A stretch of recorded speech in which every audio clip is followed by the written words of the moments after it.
Now, next on the agenda for this afternoon, we have a table discussion session. Those of you who are here for sessions before lunch will have been involved in one of these already. We have moderators on different tables in the room who are going to lead the discussions. So I think the first of the topics that are available to discuss are transport, and I think in the room we have Peter Anderson from AMY and Tim Wood from Transport for the North. So perhaps they could make themselves known by standing up and waving. And the second of our discussions is on warehouses. How can modern industry drive performance on site? And the discussion there is going to be led by Roger Bryant and Charlie Elliott from Savills. And perhaps they can equally stand up. Great. So you now know where to gravitate towards if you want to partake in those discussions. We'll have a feedback session at 3:05. But for now, I'll leave you to have those discussions. Thank you.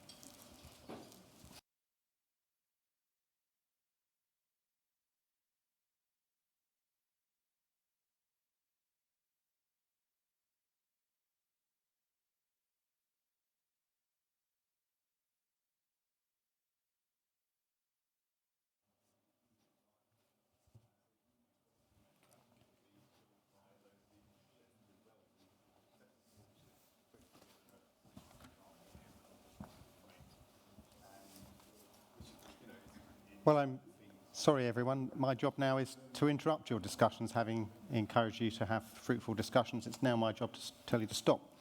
I could tell from the tone of the murmured voices around the room, it was a very productive discussion and no fisticuffs, which is great.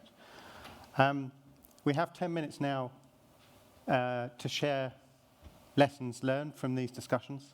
So hopefully it won't come as too much of a shock when I say, could we have a volunteer from this table to take the microphone and share with the room some of the lessons that we've learned?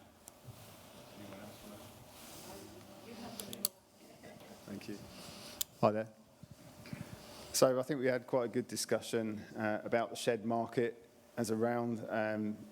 People will probably know that it's very, very active at the moment.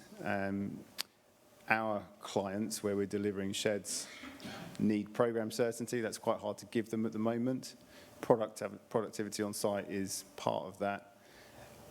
I think the outcomes of the discussion were around how one sets up the project. So if we set it up right in the first place, and we take learnings from further down the supply chain, there is a lot of scope for program improvement in terms of certainty. We had quite a big discussion about sustainability as well, because you can't do anything these days without accounting for that.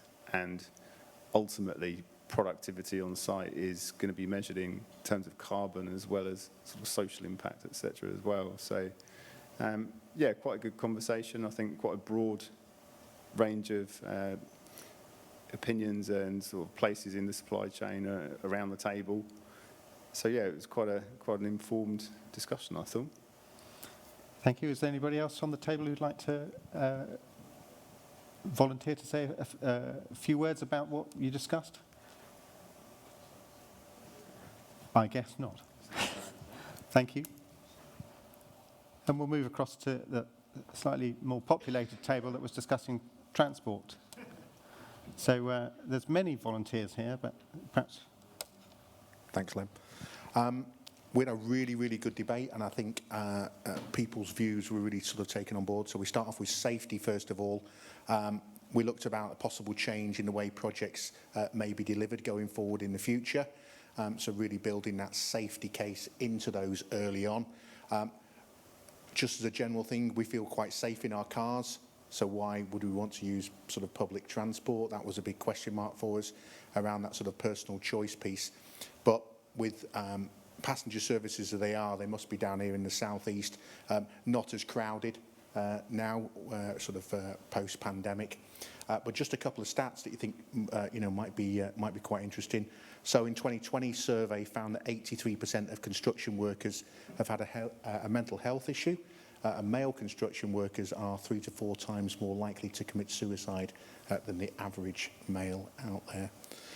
Just on tech, we talked about ports and how ports are really developing in terms of using the potential of autonomous vehicles and machines to be able to move around the big containers and ultimately, hopefully, we'll be able to load the trains up. Autonomous sort of train travel at the moment is DLR, but we know now that Crossrail, when those trains are at sort of each end, they'll be able to park themselves up and then move back again with the driver walking down the train. So I think that's a really sort of helpful way forward, and agreement with the unions as well. So I think that is a good thing. So we're not wasting time at a termini station. Talked about hydrogen trains, big hydrogen opportunity up in the Tees Valley, but then you've got to containerise that hydrogen if you're going to use it across the country.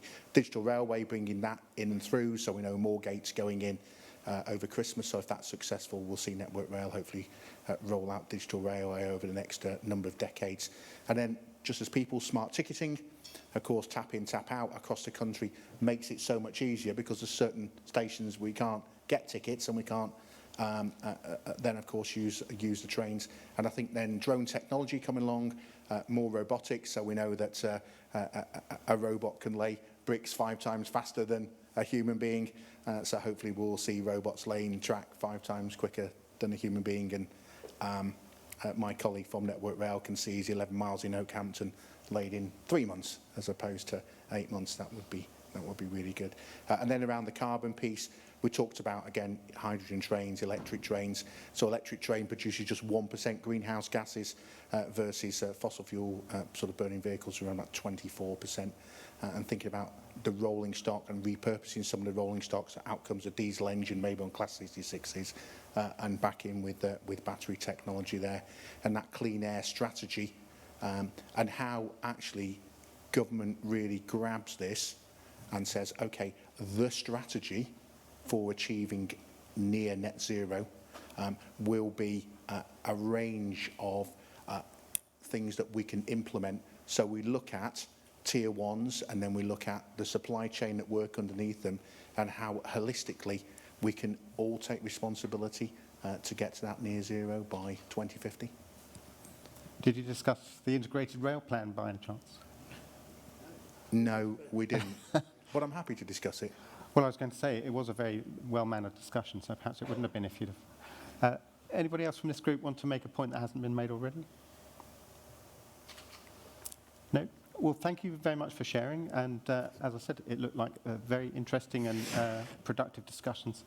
We're going to finish a few minutes early. We are back this afternoon after a short refreshments break. Please do stay with us for the session after the break, where we're going to be talking about retrofit, which is a massively important topic in the carbon agenda that we're all increasingly either compelled to worry about or want to worry about, depending on our point of view. And then we'll be concluding the afternoon with a really interesting session with 4 standout CEOs from the industry, which I'm really looking forward to. So, as I say, refreshment break now. We'll be back in the room at 3:45. Thank you.